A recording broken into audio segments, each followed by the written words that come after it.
Izin bertanya Ustaz, nama saya Riki Ramdhani. Siapa dari, Mas? Maaf? Riki. Mas Riki. Dari Purwokerto Ustaz. Ini pertanyaan saya tahun lalu, waktu Ustaz kesini juga tahun 2017 apa ya? Udah lama dong Udah 2017. lama. Sebelumnya. Cuman alhamdulillah baru dikasih kesempatan kali ini maksudnya. Oh gitu. iya siap. Udah berapa tahun ya? Udah 7 5. tahun yang lalu ya? 17. Enggak. 7 tahun. Ya sekitar 7 tahun. Oh iya Ustaz, 7 tahun. pertanyaannya Ustaz, kapan sih kita tahu kita harus berhenti gitu Ustaz? Gimana? Kapan kita tahu kita harus berhenti ya? Berhenti. Ini pertanyaan dalam sih, dalam keren nih. Kadang aku ini anak pertama Ustaz. Berarti kita satu frekuensi. Betul, makanya rasa sakit itu udah biasa gitu kan. Nah kadang kalau dikatakan berdamai itu yang sudah tidak merasakan sakit atau melupakan sakitnya gitu Ustaz. Makanya dari situ kadang mungkin memulai iya bisa, cuman menyudahi. kapan kita tahu kita nih, oh iya kita harus berhenti nih gitu Ustaz. Gitu aja sih Ustaz pertanyaannya, mohon maaf. Masya Allah. Ini mohon maaf Ustaz, aku kepo. Ini bab apa sih Ustaz? Bab perasaan ya? Bukan ya? Enggak, ini filsafat banget Pak ininya pertanyaannya. pantas. Bisa dibawa kemana aja. Oh Iya, Masya Allah. Apakah kalau kita berhenti itu kita dianggap menyerah, atau berhenti kita itu emang bagian dari kita udah mulai berdamai? Tadi ada satu kalimat, berdamai itu melepaskan atau melupakan. Berdamai itu bukan melepaskan dan melupakan. Berdamai itu artinya merelakan. Rela nggak kita dengan kondisi kita ini gitu? Nggak harus lupa dan nggak harus dilepaskan. Rela nggak gitu? Rela nggak dengan kenyataan ini? Rela nggak dengan sebuah fakta? Rela nggak dengan sebuah takdir? Kalau kita udah rela, kan arti ridho itu rela ya. Kalau kita udah ridho, udah rela, kita akan Allah bimbing untuk menjalaninya. Tapi sebelum kita berdamai atau rela, kita akan dibiarkan dalam keluh kesah kita. Keluh kesah itu banyak variannya. Ada yang merasa bersalah, ada yang marah, ada yang trauma, ada yang anxiety atau cemas, ada yang kecewa, macam-macam bentuk dari keluh kesahnya. Kenapa muncul keluh kesah gitu? Karena dia belum rela. Dia masih bertanya kenapa. Jadi ridho itu adalah merelakan, bukan melepaskan, bukan melupakan. Ada kalanya sambil melupakan, ada kalanya nggak lupa juga, sulit untuk melupakan. Kayak Nabi nggak bisa melupakan Wahsy yang telah membunuh paman beliau. Sehingga ketika ketemu Wahsy langsung teringat tentang pamannya. Tapi apakah Nabi sudah rela dengan kenyataan itu? Rela banget. Nabi ridho kepada Wahsy. Nabi terima Islamnya Wahsy. Nabi berikan zakat kepada Wahsy. Tetapi Nabi nggak bisa ketemu Wahsy karena itu mengingatkan beliau kepada pamannya. Berarti Nabi nggak lupa kan? Nabi ridho dengan wafatnya Sayyidah Khadijah, tapi nggak pernah bisa melupakan Khadijah dan perannya dalam kehidupan Nabi. Walaupun sudah ada Aisyah, Sofia, Maria, Zainab yang keren-keren, tetap aja Khadijah tidak tergantikan. Jadi masih ada rasa yang kuat tentang Khadijah, itu namanya sudah rela, tetapi masih ingat, belum melupakan. Atau udah rela, tapi ya masih dijalanin, masih dialamin, belum dilepaskan. Itu yang pertama. Yang kedua, kapan kita tahu kalau kita perlu berhenti? Hal yang menentukan itu adalah ketika kita memahami tentang diri kita sendiri. Ada orang yang terlalu memaksakan dirinya sampai kemudian dia baru berhenti oleh keadaan. Ketika udah drop baru dia berhenti. Ketika udah nggak punya apa-apa lagi baru dia berhenti. Ada orang yang berhenti karena nggak memahami dirinya, justru karena dia nyerah, karena dia berputus asa. Maka berhentilah karena kita mengerti tentang batas kemampuan kita.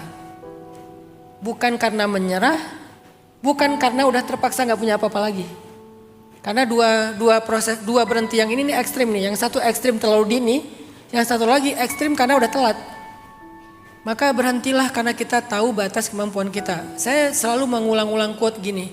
Jangan katakan iya kepada orang lain kalau kamu harus mengatakan tidak kepada diri kamu sendiri. Itu zalim namanya. Jadi ada masanya kita memang mau gak mau mengatakan Tidak dengan kata-kata maaf, punten atau apa, tidak untuk orang lain. Karena emang kita nggak mampu. Makanya dalam Islam dikatakan tadi la yukallifullahu nafsan illa wus'aha. Terus ada doa, Rabbana la tuhammilna ma la taqata lana bih.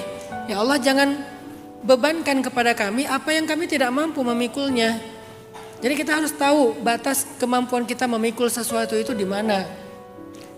Kita juga harus melihat, itu yang pertama ya, memahami diri kita sendiri, banyak-banyak muhasabah, banyak-banyak membaca diri sendiri. Yang ketiga, cara untuk memahami itu adalah dengan, ada yang namanya dalam Islam itu fiqhul aulawiyat, fikih prioritas. Dalam fikih prioritas, kita belajar tentang memilih dalam hidup. Kadang kita tidak selalu memilih yang terbaik, tapi memilih yang paling mungkin. Kadang kita tidak memilih yang ideal, tetapi yang paling realistis. Ada kaidahnya dengan dalam Islam gimana membuat prioritas dalam hidup. Misalnya tentang berjuang atau mengganti perjuangan. Karena ada orang, kamu jangan nyerah, harus berjuang terus. Tapi ada kalanya kita bukan mau menyerah, kita hanya mau mengganti perjuangan yang lain. Karena di situ kita udah tahu batasannya. Ini kayaknya bukan di sini nih sayanya nih. Maka saya akan mencoba untuk fokus dengan perjuangan yang lain atau proyek yang lain. Dan proyek itu bukan kita ganti karena kita orangnya plan-plan. Nyoba sedikit nggak berhasil, ganti lagi. Bukan karena itu. Karena kita udah total dan kita tahu batasnya. Ini kayaknya bukan di sini nih. Coba lagi yang berikutnya. Di situ kita harus mengerti diri kita. Di situ kita harus lihat prioritas hidup kita. Kayaknya kita nggak mungkin kalau ini masih panjang. Sementara saya ada kedaruratan yang harus waktunya cepat. Jadi saya akan mengganti proyek yang berikutnya. Ini berlaku dalam karir, berlaku dalam rumah tangga. Ada kalanya dalam rumah tangga, kita harus tahu kapan kita memang harus memutuskan untuk berhenti. Makanya dalam Islam, walaupun nikah itu adalah ibadah yang luar biasa, tapi talak itu tetap dibolehkan kan, sebagai pintu darurat. Nah, kita harus ngerti kapan tingkat kedaruratan yang boleh membuka pintu darurat. Kan pintu darurat itu nggak boleh dibuka untuk penumpang yang mau naik pesawat ya, atau yang mau turun pesawat. Dia harus dibuka hanya dalam kondisi yang darurat banget. Nah, yang paling ngerti darurat itu adalah kru pesawatnya, pilotnya. Maka belajarlah tentang kategori darurat. Begitu juga dalam rumah tangga. Bukan berarti setiap perceraian itu berarti dia nyerah, berarti dia putus asa. Enggak juga. Dia yang lebih ngerti batasannya. Bahkan Nabi pernah menceraikan istrinya, kemudian Allah suruh rujuk. Bahkan sahabat Nabi dua-duanya soleh-solehah ahli surga bercerai juga. Padahal baru setahun menikah. Siapa itu? Zaid sama Zainab. Jadi tentang hal ini yang paling mengerti adalah kita sendiri. Ada kalanya perceraian itu memang solusi yang tersisa satu-satunya. Gak ada solusi lain. Makanya dalam Al-Quran ada surat cerai. At-talaq. Saking pentingnya perceraian. Tetapi dia tetap adalah pilihan darurat. Nah disitulah nanti berlaku tentang kapan harus berhenti.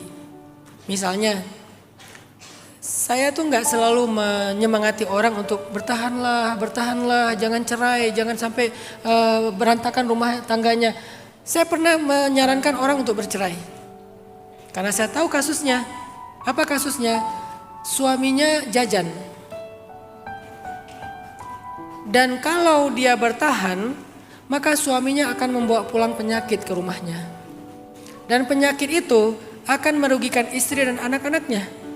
Makanya di tempat saya di Bandung kemarin sempat viral berita ada sekian puluh ibu-ibu mengalami HIV, terindikasi HIV. Padahal mereka orang-orang baik yang gak kemana-mana, cuma di rumah. Gara-gara apa?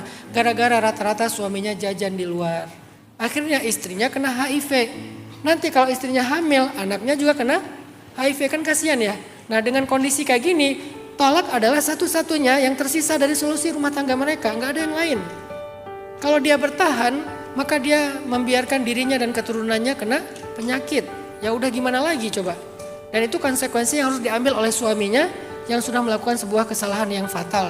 Nah ini artinya kita bisa ngelihat kondisinya, prioritasnya, kemampuan kita dan seterusnya.